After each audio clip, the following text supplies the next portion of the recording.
Assalamualaikum warahmatullahi wabarakatuh. Akam jirtan ilman oromo akam naga fayya kesan jirtan jarra wallahi gal alhamdulillah skin jarra galata rabbiti akam naga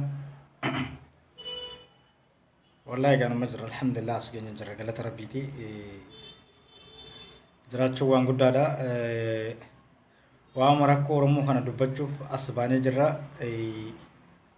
rakkoon oromootuun gannaman teessistu maaliif yoo jettan guyyaa har'aallee amma godina shawaa lixaa keessatti aanaa daannoo keessatti fannoon amaaraadha garaa naannoo walqixxeetiin miliqxee jechuudha. Manneen nama baay'ee gubuudhaan nama baay'ee lubbuu akka baasaa jirtu miidiyaalee gurguddaa irraa hubachaa dandeenyaa jira. Miidiyaan addunyaa waa'ee Oromoo hin dubbatu beektaa miidiyaan biyya keessaallee miidiyaa Oromoo tokko tokko yoo ta'e malee waa'ee rakkoo Oromoo kana bal'inaan namni ibsu hin jiru. Oromoon taa'uu hin qabu bakka jiru ijaaramuu qaba. Oromoon meeshaa hidhachuu qaba. Maaliif yoo jettan bilisummaan qalamaan hin dhuftu. Rakkinni kun baay'ee irra deebi'aa jira. Godina Wallaggaa Afroon irratti illee miidhaa hamaatu qaqqabaa jira. Gara shawaa kanallee kanuma Oromoon maaliif of qopheessuu qaba. Oromoonis meeshaa hidhachuu qaba. Maaliif qeerroo hidhachiisee yookiin leenjii garagaraa kan nufi qaba. Maaliif Oromoon hanga yoomii ajjeefamtee qabeenya sirraa saamamti. Hanga amaarii Oromoon qabeenya isaanii gubamee ajjeefaman kana silaa sabni biraa namni tokko namni sadi du'ee miidiyaa addunyaa guutuun u'uu jedha. Fakkeenya guddaame waa'ee Oromoo miidiyaan dubbatu hin jiru.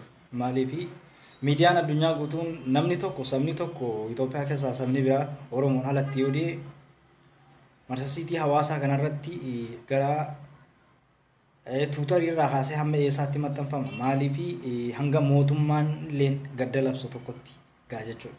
Waa'ee Oromoodhaa namni dubbatu hin jiru. Oromoon yoonummaan dubbanne malee maaliif yoo jettan Oromoon of qopheessaa meeshaalee hidhadhaadhaa leenjii garaagaraallee fudhaa waraana bilisummaa Oromoo duubaa yoo hiriire malee waa tokko impaayirama biyya keessa jiru kun impaayira biyya diigu malee Oromoo diiguu yookiin balleessuudha. Akkuma durirraa kaafnee waan ta'eef waraana bilisummaa Oromoo duubaa hiriiraa waboo jabeessaadha.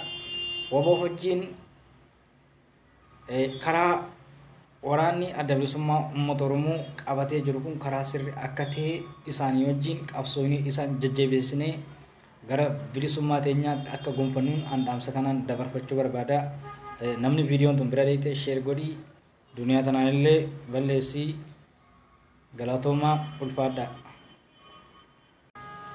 Haalli kun baay'ee ulfaataadha itti fufaa jira jechuudha. Fakkeenyaaf amma qonnaan bulaan keenya irra guddaan isaa qonna irratti kan hundaa'u midhaan oomishatee yeroo inni gombisaatti galfatee iddoo tokkotti walitti qabatee taa'u kana yeroo qabeenyi isaa jalaa gubatee maatiin isaa kun ajjeefamee kun gubamu kanatti mootummaan naannoo Oromiyaas ta'u akka hin qabne naannoleen godinaallee haa ta'u naannoon hundinuttu buqqaatii gara hamaatu deemaa jira Oromiyaa keessatti. Maaliif eenyu irratti Oromoo qofa irratti deemaa jira. Fakkeenyaaf Wallaggaa Afran irratti kana gara shawaa kanillee kanuma Bahar Harargee illee kanuma.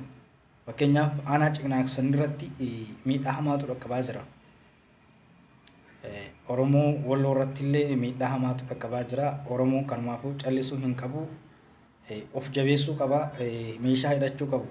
Maaliif diinni hanga yoomii nu cabsaa yoom waggaa 150 nu cabsanii jiranii ganaa kanaa achi akka isaan nu cabsine hidhachuu qabnaa. Qabsoo teenya itti fufuu akka qabnu waraana bilisummaa Oromoo duuba hiriiraa waboo jabeessaadhaa. Waboo wajjin akka dhaabbattan ani dhaamsuma kanaan dabarfachuu barbaada. Yoo sitti tolee dhaggeeffadhu, yoo sitti tolu barbaade akka barbaadde godhi viidiyoo tana. Yoo sitti tole immoo sheer godhi. Karaa yuutuubiitiin haa ta'u karaa instaagiraamaatiin haa ta'u nu argachuu dandeessanii galatoomaadha. Ulfaadhaan isiniin jaa.